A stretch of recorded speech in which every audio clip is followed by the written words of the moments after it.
Hello दोस्तों, मेरा नाम शुभम पाल है। मुझे 6 साल का एक्सपीरियंस है बिग टेक कंपनीज में काम करते हुए। मैंने एयरबीएनबी, अमेज़न और ज़ीटा जैसी कंपनी में काम किया है और मैं आज आपको सिस्टम डिज़ाइन के बारे में कुछ चीज़ें सिखाना चाहता हूँ।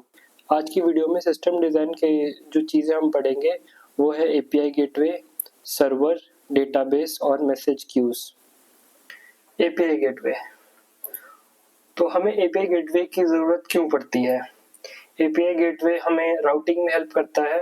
तो राउटिंग का बेसिकली मतलब ये हुआ कि अगर क्लाइंट एक पर्टिकुलर एपीआई को कॉल कर रहा है और हमारा माइक्रो सर्विस आर्किटेक्चर है, तो एपीआई गेटवे ये पता लगाता है कि जो एपीआई कॉल की गई है वो किस माइक्रो सर्विस को राउट होनी चाहिए, और वो लोड बैलेंसिंग की तरह भी काम करता है।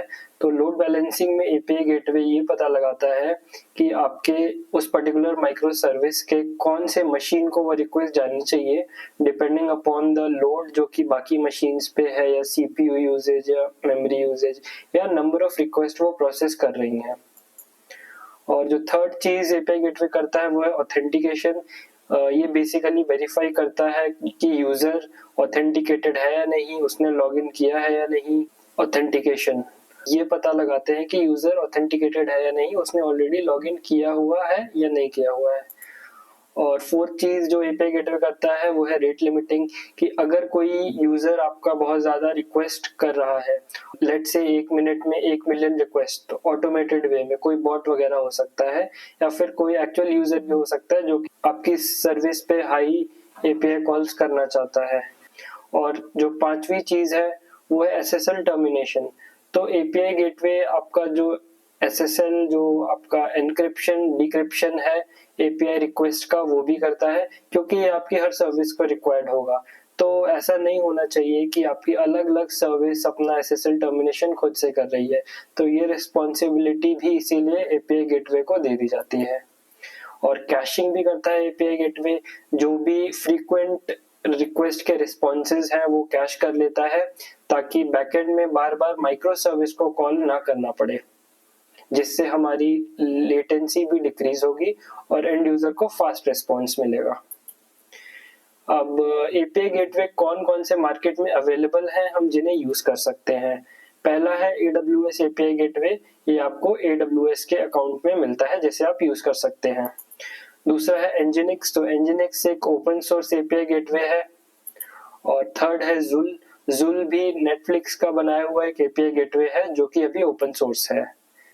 अगला जो कंपोनेंट हम पढ़ने वाले हैं वो है सर्वर। तो व्हाट इज अ सर्वर?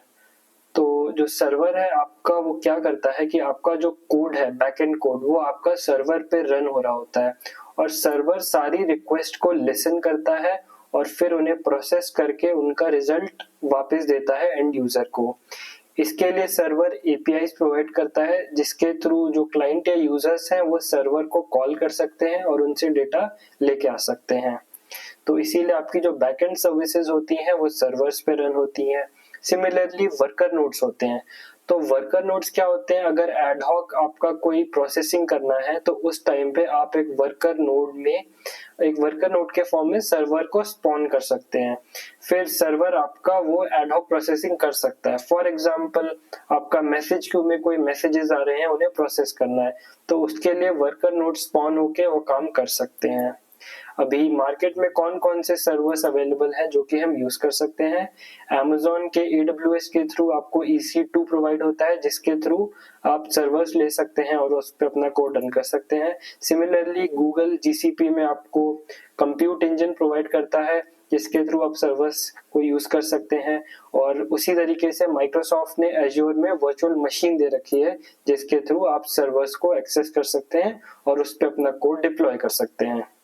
आपका सिस्टम डिजाइन में डेटाबेस बहुत ही एक इम्पोर्टेंट कंपोनेंट है।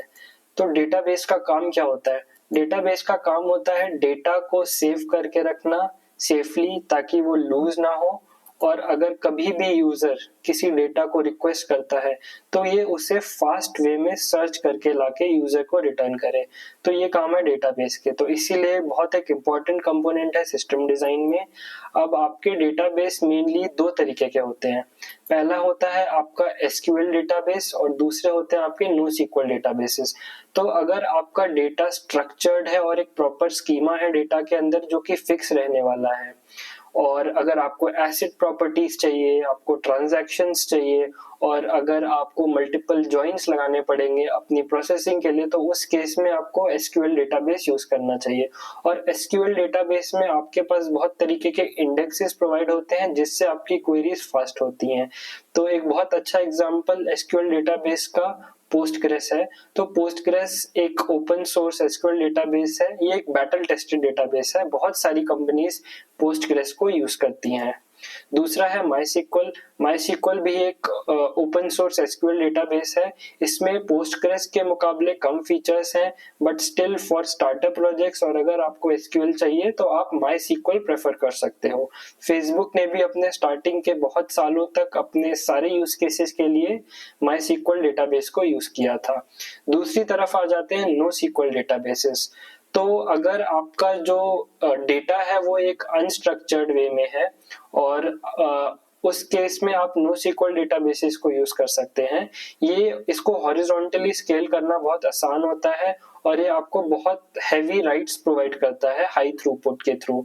तो इस केस में आप NoSQL डेटाबेसेस को यूज कर सकते हैं। DynamoDB एक बहुत अच्छा NoSQL डेटाबेस है जो कि आपको AWS के थ्रू प्रोवाइडेड होता है। दूसरी तरफ एक और बहुत अच्छा NoSQL डेटाबेस है Cassandra DB। तो ये फेसबुक ने NoSQL डेटाबेस बनाया था और अभी फिलहाल ये ओपन सोर्स है, तो आप इसे भी फ्रीली यूज कर सकते हैं अपनी NoSQL रिक्वायरमेंट्स के लिए। और जो पांचवा आपका बहुत इंपॉर्टेंट डेटाबेस आ जाता है वो है सर्च रिलेटेड डेटाबेस। अगर आपको कुछ चीजें सर्च करनी है, कुछ कीज या कुछ टर्म्स के ऊपर, तो उस केस में आप सर्च DB को यूज करेंगे। तो इसका बहुत अच्छा एग्जांपल है इलास्टिक सर्च। ये भी एक ओपन सोर्स सर्च डेटाबेस है और ये इन्वर्टेड इंडेक्सेस के थ्रू आपके सर्च क्वेरीज को फास्ट करता है।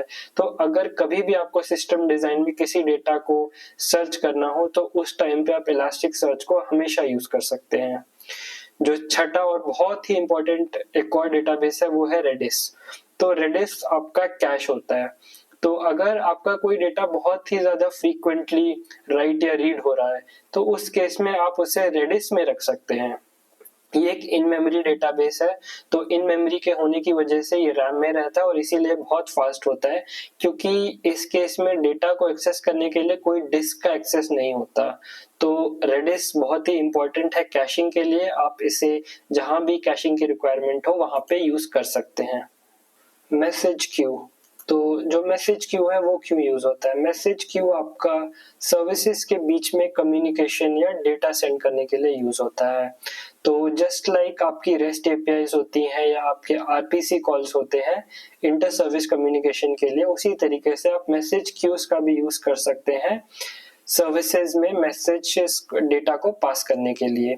और ये एक बफर की तरह भी एक्ट करती हैं। लेट्स से कि एक सर्विस ए है और सर्विस बी है और सर्विस बी की प्रोसेसिंग कैपेसिटी थोड़ी कम है और सर्विस ए बहुत ही स्पाइक्स में डेटा प्रोड्यूस करता है, तो हम बीच में एक बफर की तरह मैसेज क्यू को ऐड कर सकते हैं। तो सर्विस बी अपनी कैपेसिटी के हिसाब से मैसेजेस को पोल करेगी और तब तक आपकी जो मैसेज क्यू है वो डेटा को सेव करके रखेगी ताकि वो लूज ना हो जाए। तो इस तरीके से हम मैसेज क्यू को बफर की तरह यूज कर सकते हैं। और ये एसिंक्रोनस प्रोसेसिंग अगर आपके सिस्टम में चाहिए, तो अगर आपको इमीडिएट रिस्पांस नहीं चाहिए, थोड़ा delay is acceptable, in that case हम मैसेज क्यू का यूज कर सकते हैं जिसमें हम अपने मैसेजेस को क्यू में डाल देंगे और फिर एसिंक्रोनसली हम मैसेजेस को पोल करके उन्हें प्रोसेस कर सकते हैं। तो आपके मार्केट में कौन कौन से ऑप्शंस अवेलेबल हैं मैसेज क्यूज के लिए? पहला है आपका अपाचे काफका। ये एक open source log based message queue है जो लिंक्डइन ने बनाया था। ये बहुत ही हाई थ्रूपुट वाला मैसेज क्यू है और बहुत ही परफॉर्मेंट है और मोस्ट कंपनीज इसे मैसेज क्यू के लिए यूज करती हैं। ये लॉगिंग में भी बहुत यूज होता है अपाचे काफका। और उसके बाद सेकंड है आपका Amazon SQS। Amazon भी आपको एक क्यू प्रोवाइड कराता है जो कि है SQS, सिंपल क्यू सर्विस। तो इसका भी आप यूज कर सकते हैं अपने क्यू के रिक्वायरमेंट्स के लिए। और थर्ड है आपका एक्टिव MQ। तो जो एक्टिव MQ है इसका जावा में बहुत अच्छा सपोर्ट है और इसमें आपके पास ऑप्शनल है आपको परमानेंट स्टोरेज यूज करना है या नहीं, और ये बहुत ही फास्ट होता है आपके मैसेजेस को पोल करने के लिए। और सिमिलरली आपके पास रैबिट MQ भी है, तो रैबिट MQ भी मोस्टली एक्टिव MQ की तरह होता है और एक इन मेमोरी क्यू की तरह। इसमें भी आपके पास ऑप्शन है, आप परमानेंट स्टोर चाहें तो यूज कर सकते हैं। तो मैसेज क्यूज आपके सिस्टम डिजाइन इंटरव्यूज में जहां पे भी आपको एक बफर चाहिए या फिर एसिंक्रोनस प्रोसेसिंग है या फिर दो सर्विसेज के बीच में जो जो कैपेसिटी है, CPU है या नंबर ऑफ इंस्टेंसेस है, उनमें ज्यादा डिफरेंसेस है, तो आप बीच में एक मैसेज क्यू ऐड कर सकते हैं जो कि आपके लोड को आपके सेव करके रख लेता है और धीरे धीरे आपकी जो लो कैपेसिटी वाली सर्विस है वो उसे प्रोसेस करके उसका रिजल्ट प्रोड्यूस कर सकती है। तो ये था मेरा सिस्टम डिजाइन का एक कंपोनेंट्स का एक वीडियो। अगर आपको ये वीडियो पसंद आया होगा तो प्लीज लाइक करेगा और सब्सक्राइब करेगा and let me know in comments की what you find about my video. और अगर आपको और कुछ ऐसे वीडियोस चाहिए होंगे तो आप वो भी लिख सकते हैं। Thank you.